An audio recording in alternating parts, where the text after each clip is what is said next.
CBSE ने latest update में board examination के टेंटेटिव डेट को लेकर जो नोटिफिकेशन जारी किया उसकी सच्चाई क्या है, आखिर सीबीएसई क्या कहना चाहती है इस नोटिफिकेशन के माध्यम से। तो आपको 4 बातें समझ लेनी है। पहला कि बोर्ड एग्जामिनेशन जल्दी होने हैं और इसको लेकर जो प्रैक्टिकल और प्रोजेक्ट है class 10th and class 12th दोनों के, भले ही क्लास 10th के बहुत सारे स्कूल प्रैक्टिकल नहीं करवाते होंगे,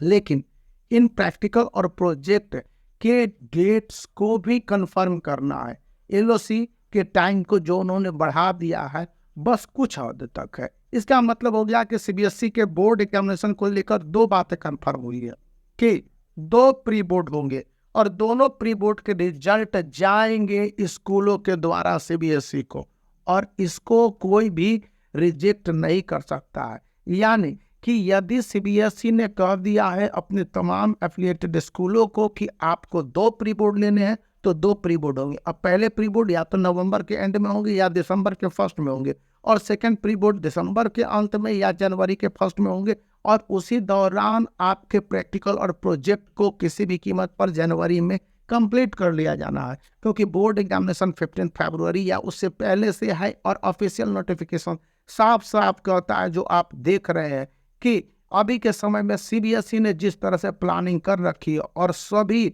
जो एग्जाम कंडक्टिंग करने वाली बॉडीज है और स्टेट एग्जामिनेशन कंडक्ट करने वाली बॉडीज है, उनको बता दिया है कि लोकसभा चुनाव 2024 के ध्यान में रखते हुए सीबीएसई की ये प्लानिंग है। और ये प्लानिंग कहती है कि सभी स्टूडेंट की तैयारी बोर्ड एग्जामिनेशन की पहले होनी चाहिए, बोर्ड एग्जामिनेशन के हिसाब से उनके प्रोविजन्स होने चाहिए, स्कूलों के अपने प्रिपरेशंस हो जाने चाहिए। और चौथी सबसे बड़ी बात है कि स्टूडेंट के लिए जो भी प्रिपरेशंस है, उनके वर्क्स है या फिर बोर्ड रिलेटेड मटेरियल्स है, कंफर्मेशन हो जाना चाहिए, क्योंकि सीबीएसई को भी अपने एग्जामिनेशन को कंडक्ट करने के लिए एग्जाम सेंटर डिसाइड करने होंगे और जियोपॉलिटिकल सिचुएशंस के हिसाब से होगा। अब जियोपॉलिटिकल सिचुएशंस होता है कि स्टूडेंट के लिए देखा जाए कि वहाँ पर वो अच्छे तरह से पोजीशन में रहेंगे कि नहीं रहेंगे, और जियो कहने का मतलब है कि किस तरह का ज्योग्राफिकल कंडीशंस है उस जगह का, क्योंकि सभी स्कूलों को बोर्ड एग्जामिनेशन के सेंटर नहीं बनाए जा सकते हैं। और पॉलिटिकल स्थिति क्या होगी, कई जगह पॉलिटिकल स्थिति बहुत टर्मवाइल वाली होती है, हाई होती है, कहीं लो होती है। तो इन सारे कंडीशंस को देखते हुए जहाँ पर शांत और आसानी से बोर्ड एग्जामिनेशन कंडक्ट हो जाए, इसी बीच यदि आप बोर्ड एग्जामिनेशन की तैयारी में लगे हुए हैं तो आप वो सवाल पब्लिकेशंस के इस बुक को परचेज कर सकते हैं। ऑल इन वन बुक अपने तरह का सबसे पहला और यूनिक बुक है, जिसमें कि सिलेबस को पूरी तरह से कवर किया गया है। और इसको देखेंगे तो ब्रीफ में सभी चैप्टरों को दिया गया है और सभी सब्जेक्ट को कवर किया गया है, जिसमें इंग्लिश कम्युनिकेटिव और इंग्लिश कोर्स भी सबसे ज़्यादा प्रमुखता दी गई है।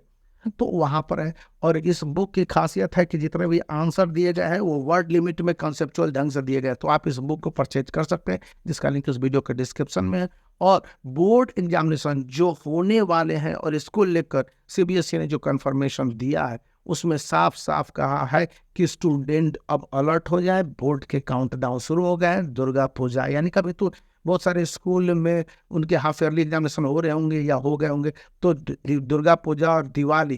की इनकी छुट्टियां होती है ना, इसी दौरान या इसके बाद से स्टूडेंट के ये एग्जामिनेशन शेड्यूल्ड कन्फर्म कर दिए जाएंगे। तो बने रहने, वीडियो को लाइक करना है, चैनल को शेयर करना है, सब्सक्राइब